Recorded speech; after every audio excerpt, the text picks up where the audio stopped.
नमस्कार, अनादि टीवी देख रहे हैं आप और मैं हूं आपके साथ जया शर्मा। शुरुआत बड़ी खबर से करेंगे। इस वक्त की बड़ी खबर भोपाल से हमें मिल रही है, जहां माफ करिएगा दिल्ली से ये खबर है। बीजेपी की केंद्रीय चुनाव समिति में टिकट को लेकर चर्चा हुई है और सीएम शिवराज के साथ आला नेताओं ने सर्वे रिपोर्ट पर चर्चा की है।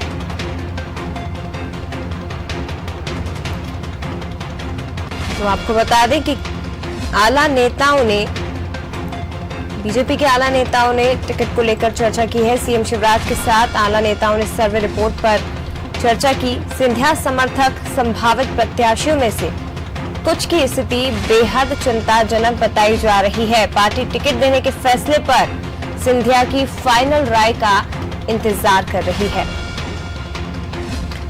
इसी के साथ ही जौरा, आगर, ब्यावरा को लेकर भी इसी हफ्ते फैसला होगा, लेकिन चिंताजनक स्थितियां ये हैं कि जो प्रत्याशी सिंधिया समर्थक हैं, इस वक्त शिवराज कैबिनेट में मंत्री बनाए गए हैं, उनकी स्थिति, उनमें से कुछ की स्थिति बेहद चिंताजनक बताई जा रही है। सर्वे में ये रिपोर्ट निकल कर आई है। सिंधिया समर्थक कुछ प्रत्याशियों की स्थिति बेहद चिंताजनक है और इसी को लेकर टिकट देने से पहले सिंधिया की फाइनल राय का इंतजार पार्टी कर रही है। तो शिवराज सिंह के साथ आला नेताओं ने सर्वे रिपोर्ट पर चर्चा की है। जौरा, आगर, ब्यावरा को लेकर इसी हफ्ते फैसला होगा, लेकिन बीजेपी की केंद्रीय चुनाव समिति में टिकट को लेकर चर्चा हुई है।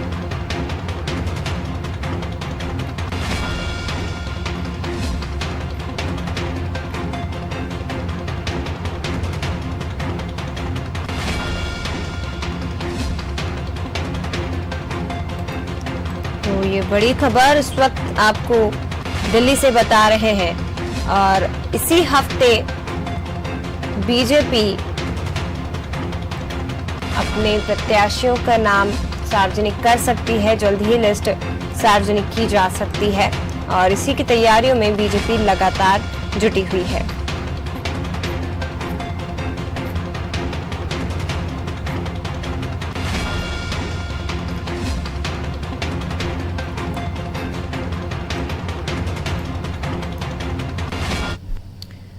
और विशेष संवाददाता आशीष मंगल सोनी लाइव हमारे साथ और भी ज्यादा जानकारी के लिए जुड़ गए हैं। सीधे उनका रुख करेंगे।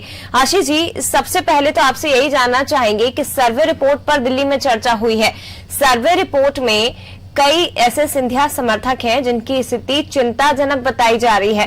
कौन कौन से ऐसे नेता हैं जिनकी स्थिति चिंताजनक है और बीजेपी ने उसका क्या तोड़ निकाला है?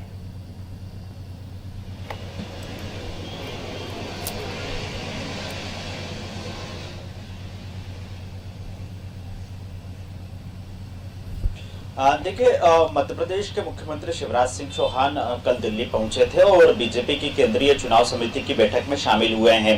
दरअसल ये बैठक बिहार विधानसभा के प्रत्याशियों के चयन के लिए थी और साथ में मध्य प्रदेश में जिन 28 सीटों पर उपचुनाव होना है उसको लेकर भी चर्चा हुई है। जो सूत्र इस बात की जानकारी दे रहे हैं कि मध्य प्रदेश की 28 विधानसभा सीटों पर जो बीजेपी ने आंतरिक सर्वे कराया है, हर बार के चुनाव की तरह बीजेपी एक आंतरिक सर्वे कराती है और उसके आधार पर प्रत्याशी चयन को लेकर फैसला करती है। हालांकि ये प्रदेश चुनाव समिति नामों का पैनल बनाकर केंद्रीय चुनाव समिति को भेजती है और उसके बाद फैसला लिया जाता है। लेकिन सर्वे रिपोर्ट के आधार पर यह बात निकलकर सामने आई है कि 22 सिंधिया समर्थक विधायक जो सबसे पहले कांग्रेस छोड़कर बीजेपी में शामिल हुए थे और उन्हीं की वजह से मध्य प्रदेश में सत्ता परिवर्तन हो पाया था। तो इन 22 सीटों में से 22 नेताओं में से कुछ की हालत चिंताजनक है। खासतौर पर मुरैना और भिंड जिले में ये बात निकलकर सामने आ रही है कि यहाँ पर प्रत्याशियों जो बीजेपी के संभावित प्रत्याशी हैं उनकी जीत में संशय हो सकता है।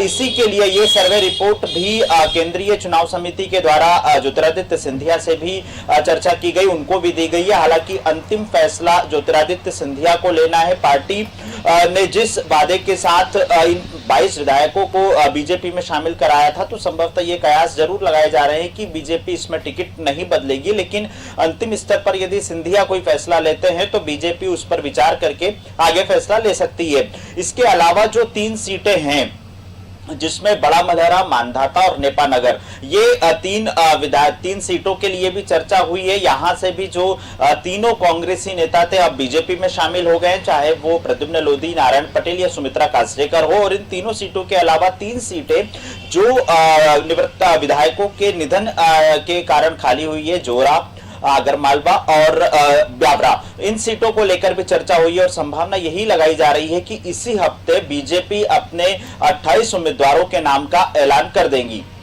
बिल्कुल आशीष जी, इसी हफ्ते बीजेपी अपने 28 उम्मीदवारों के नामों का ऐलान कर देगी। जिस तरह से आपने बताया है कि सर्वे रिपोर्ट में जिन सिंधिया समर्थक प्रत्याशियों की स्थिति चिंताजनक बताई जा रही है, उसको लेकर सिंधिया की फाइनल राय का इंतजार बीजेपी के आला नेता कर रहे हैं। जाहिर तौर पर सिंधिया अपने प्रत्याशियों में परिवर्तन नहीं चाहेंगे, वो उन्हीं प्रत्याशियों को मैदान में उतारेंगे। बीजेपी इसके लिए क्या रणनीति बना सकती है, क्योंकि रिपोर्ट में स्थिति चिंताजनक है, तो कैसे उनका प्रचार प्रसार किया जाएगा और कैसे जनता को अपने पाले में करने की बीजेपी कोशिश करेगी?